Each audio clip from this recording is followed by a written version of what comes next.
ನಮಸ್ಕಾರ ಎಲ್ರಿಗೂ. ಒಂದೇ ಜಾಗದಲ್ಲಿ ಶಾಪಿಂಗ್, ವಿವಿಧ ರುಚಿಕರ ಆಹಾರ ಮತ್ತು ಮನೋರಂಜನೆ ಬೇಕೆ? ವಿಜಯಪುರದಲ್ಲಿ ಇದೇ ಮೊದಲನೇ ಬಾರಿ ಆಷಾಢ ಫುಡ್ ಶಾಪಿಂಗ್ ಮೇಳ ನಡೆಯುತ್ತಿದೆ. ಇದೇ ಜುಲೈ 24, 25, 26ರಂದು 3 ದಿನಗಳು ಈ ಮೇಳ ನಡೆಯುತ್ತದೆ. ಮುಖ್ಯವಾಗಿ ಬಡ ಮಹಿಳಾ ಗೃಹ ಉತ್ಪನ್ನಗಳು ನೇರವಾಗಿ ಗ್ರಾಹಕರಿಗೆ.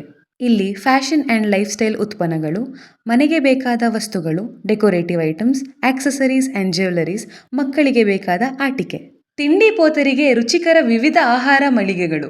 ಮುಂದೆ ಬರುವ ಶ್ರಾವಣ ಮಾಸದ ಹಬ್ಬ ಹರಿದಿನಗಳಿಗೆ ಬಂಪರ್ ಆಫರ್ ಮತ್ತು ರಿಯಾಯಿತಿಗಳು. ಹಳೆ ಜರಿ ರೇಷ್ಮೆ ಸೀರೆ ತಂದರೆ ಸ್ಥಳದಲ್ಲಿ ಹಣವನ್ನು ನೀಡಲಾಗುವುದು. ವಿವಿಧ ಆಹಾರದಲ್ಲಿ ಮ್ಯಾಂಗೋ ಹಣ್ಣಿನ ದೋಸೆ, ಮ್ಯಾಂಗೋ ಒಬ್ಬಟ್, ಮ್ಯಾಂಗೋ ಪಕೋಡ, ಮ್ಯಾಂಗೋ ಕಬಾಬ್, ಮ್ಯಾಂಗೋ ಬಿರಿಯಾನಿ, ಮ್ಯಾಂಗೋ ಶಾವ್ಗೆಬಾತ್, ಮ್ಯಾಂಗೋ ಪಾನಿಪುರಿ. ಸೂರ್ಯವಂಶ ಖ್ಯಾತಿಯ ಗಸಗಸೆ ಪಾಯಸ. ಸ್ಥಳ ಸುಬ್ಬಮ್ಮ ಚೆನ್ನಪ್ಪ ಸಮುದಾಯ ಭವನ, ಸಂತೆ ಮೈದಾನ, ವಿಜಯಪುರ. ಉಚಿತ ಪ್ರವೇಶವಿರುತ್ತದೆ. ಫ್ರೆಂಡ್ಸ್ ಮತ್ತು ಫ್ಯಾಮಿಲಿಯೊಂದಿಗೆ ಬಂದು ಸಂಭ್ರಮದಿಂದ ಆನಂದಿಸಿ. ಕುಶಲ ಕಾರ್ಮಿಕರ ಸ್ವದೇಶಿ ವಸ್ತುಗಳನ್ನು ಪ್ರೋತ್ಸಾಹಿಸಿ. ಆಯೋಜಕರು GP ಈವೆಂಟ್ಸ್.